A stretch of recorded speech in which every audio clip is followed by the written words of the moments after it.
Hey everyone, and welcome to my last video of 2018. It's been one heck of a year, and I figured that I'd end the year with a fun community challenge. Over a month ago now, I called out to my Twitter and Instagram followers to submit their original characters that they would like to see me redraw, to put their OC through what has affectionately been dubbed a Trixks remix, as I reinterpret them in my own art style. There was a nice variety of submissions this time around for me to pick from, so I greatly appreciate the interest you guys showed in this type of challenge. And please don't fret if I didn't pick your character today. I will come back to the Trixks remix hashtag again someday in the future. So please feel free to keep submitting and hashtagging your original character artworks whenever you like, and it could feature in one of the future redraw videos on my channel. So this time around, after combing through the different artworks you all submitted, which, by the way, were nice and saturated with female characters, I had to really fight to narrow down my choice. I found myself drawn to this Wendigo character by Digital Art, one of my followers on Instagram. If anyone is interested in seeing the rest of her work, I'll leave a link to her Instagram in the video description below. So why this character, I hear you guys ask? Well, it was both her unique, not quite human design, as well as her short little character description that helped tip the scales. Digital Art describes her as a Wendigo currently admitted to rehab to fight her human flesh addiction. Now, I'm not one for creating horrific monster art at all. I mean, you saw the Demon Queen I turned my avatar into for Halloween. She wasn't exactly terrifying, but this character looked nothing like the Wendigos I'm used to, so I was able to consider the tragic nature of the character as a strong emotional concept to convey in my redraw. An image of her clutching at her throat, fighting against the pain of her hunger, immediately came to mind. She curls in a corner by herself as she endures the stress and hurt. I'd never thought I'd create two lonely dark pieces in the same year, considering what I also did for my random prompts challenge, but it seems tragic art has a secret place in my heart. Not to worry, I'm sure my next artwork will be on the lighter side. But anywho, I really like this character's overall look. The markings on her face, the long droopy hoodie, and the way it cuts off above her waist, which is really cool by the way. I would definitely want to own something like that. Whether or not there would ever be the right occasion to wear it is another story, considering it'll leave you sweating in the heat with its weight and sleeves, but give you bad back chill in the cold. Oh well, a case of an outfit probably working best in art form rather than real life. The hair gave me a little pause. It looked somewhat afro-ish, but having never drawn one before and wanting to keep her features rather soft, I kind of went for a rather poofed up cloud kind of hairdo. That probably makes no logical sense, but still looks good, so I'm calling it a fantasy heroine that remains loyal to the original drawing. So with the sketch in place, I was faced with the choice of driving down the full digital painting path that would probably take up all the time in this video, or to consider a more quicker way to color and finish the character that would leave me extra time to pick out one more character to redraw and feature alongside her. Yeah, guess which one I found myself doing? I couldn't help myself. Before I knew it, I was creating a full-blown digital painting.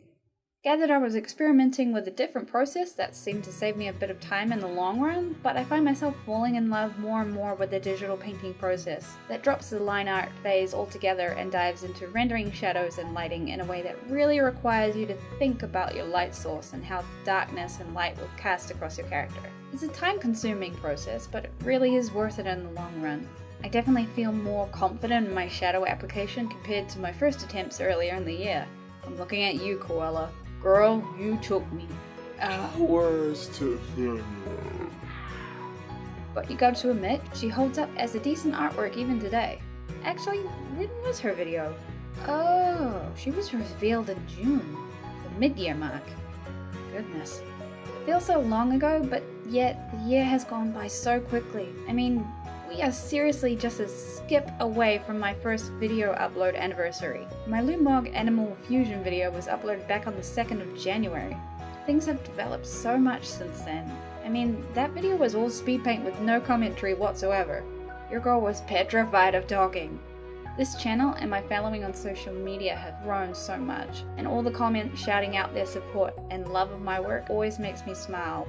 A bunch of amazing tricksters have set up residence on my Discord channel who continue to share their moral support, creativity, and help keep me sane day by day.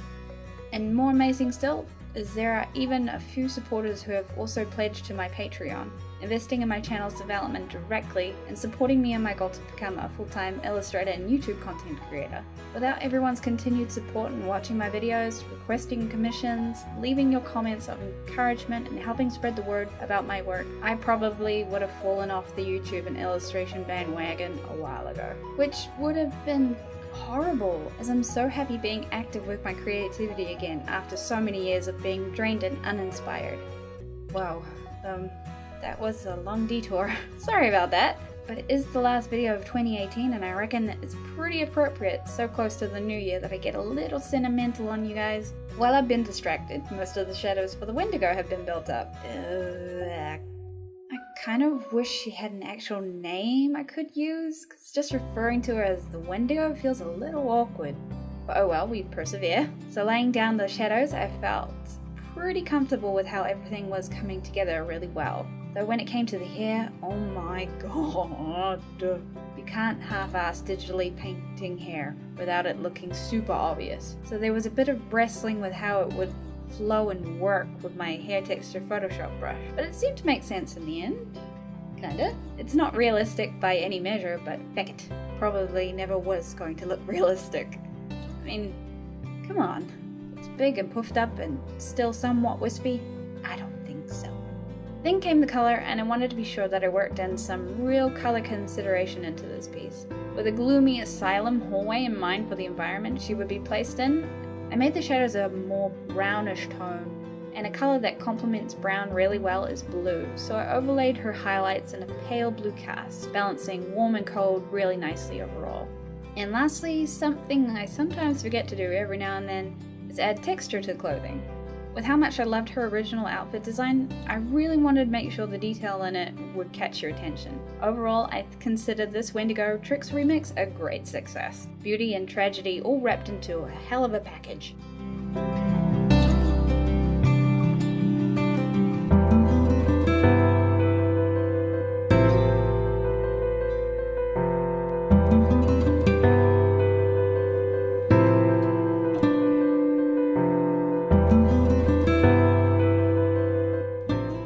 Thanks for watching everyone. If you enjoyed this video, be sure to flick that like button or leave a comment below. If you haven't already, be sure to subscribe so you don't miss out on any future videos. I upload every fortnight, and feel free to check out some of my other videos in the meantime. See ya!